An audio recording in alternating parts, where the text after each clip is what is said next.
ушинтип келгенбиз, ушуну эле улантып берейли да депчи. Жана индеецтердей болуп, жапай адамдардай. Ата бабаларынан эмнени көргөн, эмнени жегенин көргөн, кантип аңуулайт, болду ошону улантып кете берет. Өтө караңгылык аласыз. Биз ата бабалар жамандабайбыз, ата бабалар чанбайбыз. Жакшысын жакшы деш керек, жаманын жаман деш керек. Жаманын ташташ керек, жакшылыгын ээрчиш керек. Ата бабаң хидаятта болсо жакшы айт ошону өрнөк катары, сабак катары.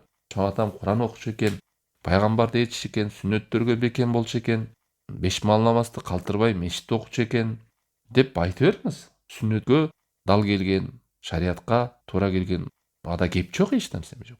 Бу жерде айта турган кеп, Аллахтын жолуна каршы келген нерсени деле жиндиге окшоп сокур ээрчип жүрө бербе. Эч ким бул акылга да сыйбайт. Алкаш болгон экен, мен да алкаш болом деп айтпайт го бирөө. Мен окубай эле коеюн, чоң атам китепти окугачу эле, китеп окуганды билбечү экен. Мен да билим алып эле коеюн деп эч ким айтпайт.